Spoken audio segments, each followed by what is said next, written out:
there are men that would commit to you even if you hook up with them quickly.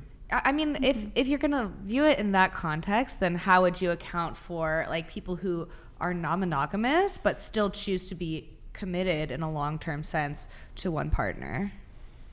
Well, I mean, I think he's probably speaking more so in general with more regular relationships. People who are you talking about like ethical non-monogamy? Sure, that's or non-monogamy. That's I mean, one way to describe it. I would say, most people are monogamous.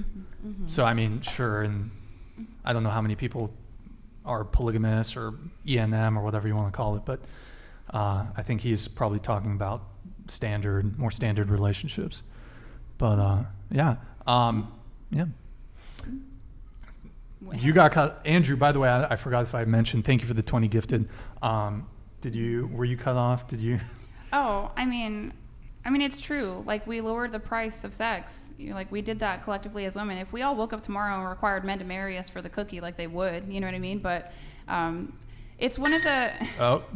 Feed and Cheeks donated $97.23. Yeah, thank you, Cheeks. Do your fathers know you guys do? If they are non-existent, it is no wonder you guys lack your own self-dignity to show off your bodies for these simps to give you money. Ooh, you guys will look back spicy. in 10 years and wonder why you guys cannot be like Callie. He's shooting shots. Wow. Do you guys have a response? I have a great relationship with my dad. He knows what I do for a living. He's been very consistently involved in my life, my entire life. He is a professional with a great job. He's always been a really good role model to me, and he's been married to my mom for 40 years. Yeah, mine's very similar. My parents have been married for 30 years. They know what I do. Dad's cool as fuck, so yeah. Okay. What about you? Me and my dad aren't very close. He just wasn't around much, but we still chat maybe like once a month, and he knows what I do and supportive. Okay. All right. Go for it, Allie, if you... wherever you got cut off. No. I just got cut off on that. I just really think that the sexual revolution was kind of an L for women. We're still kind of reeling from it. Hormonal birth control came out in the 1950s. So I think it's just had a lot of unintended consequences that we don't think about, right? So it's like you want it to be like it's a privilege for a man to sleep with you, versus just having it kind of be something that you're experimenting with in order to get a boyfriend, to hopefully turn into a husband, to turn into a father. There's more effective ways to date. But like, I'm not gonna lie, it comes down to genuine desire. Like, if he's feeling you, he's feeling you. So if he's feeling you and you sleep with him, he's gonna stick around. If he's not feeling you, then he won't, right? And then if he's feeling you and you decide to wait to sleep with him, he's gonna stick around. But I don't think women are able to tell when a man really desires them and wants them. We kind of might assume it or contort it in our minds, and I think that really complicates things, because men are pretty straightforward, except for I don't know what homeboy's doing over there, but I would lie too if I was in college and getting all the cookies.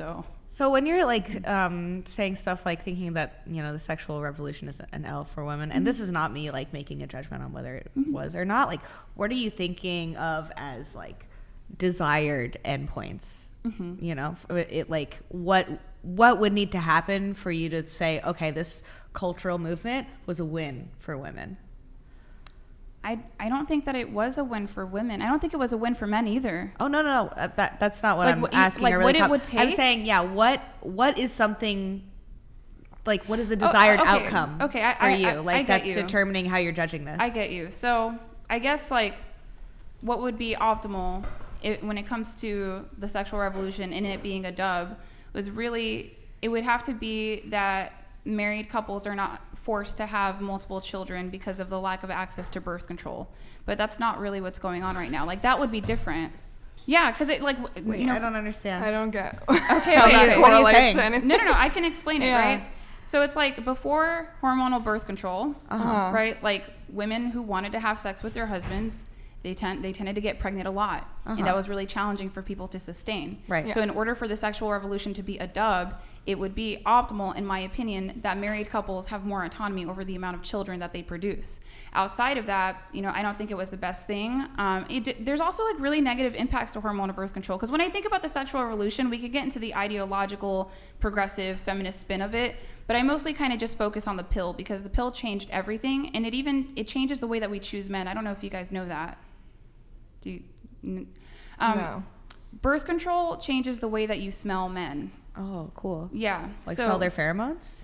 that's one aspect of it. It's a major histocompatibility complex, Okay. which means Isn't it that they, if women are in birth control, they prefer more feminine men? That's what I've heard. That's one way to look at it. Because the thing is, you'll choose somebody that's more genetically similar to you or more biologically similar to you. So it can be a more feminine man. Like, if I wasn't pregnant, I would be trying, and if I wasn't pregnant and I wasn't on hormonal birth control, I would be trying to bang like the most probably genetically attractive man out there, right?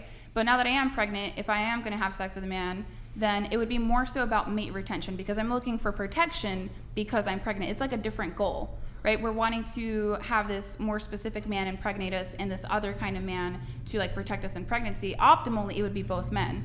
But that's like one problem with birth control. There's women that have been on birth control in a relationship, they got off of it.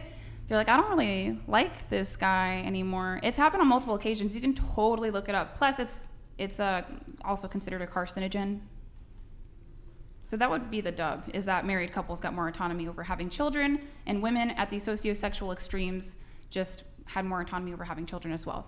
I definitely agree with you that, reproductive agency is important. Mm-hmm. I think that more what I'm asking is like, what is your desired cultural outcome like of, your opinions on dating? Is it women not being ran through? I mean, ideally that would be nice, because if the majority of women are getting ran through and the majority of women are long-term mating strategists, then they're unsuccessful with dating. I don't want that. I don't want women to be used. And the fact that like we are being used, it's by a small pool of men in the first place. We don't even notice most guys out there. I mean, I could talk about that as well, but like I said, most dudes are sexless. And it's like to the point, because everyone thinks about, you guys know about incels? Yeah. Yeah, everybody thinks about incels, and there's this assumption that they all want a girlfriend or they all want to have sex. Like, no, like some of them are just literally just walking away from the game completely. They don't even want a relationship. They don't even want to sleep with women. So I think, I just want people to have reciprocity in relationships in the long term, because things change when you age as a woman too. Yeah. The word incel means that they're involuntarily celibate. So that's what the word actually means. It means that they don't want to be celibate. So they're not walking away. So the structurally the word means They're in that they percentage do that's want to be not. having sex. Right. Yeah. Well, we're arguing semantics about sexless men. I could call them sexless men instead. So I would say like the majority of sexless men are not even interested in dating or women right now. I don't know if that's the case. I would say if the case Dave Nick is... donated Sorry, hold on. $90. I'll get you after Ew, this. This is for me missing last show, Brian. Modern women Thank you, ma'am. have it backwards. The most meaningful sex for women to have is with a man you love, not a man that you just met a few days or weeks ago. That's how you get big body counts. It's meaningless sex. Hey, Bryce, thank you for the $90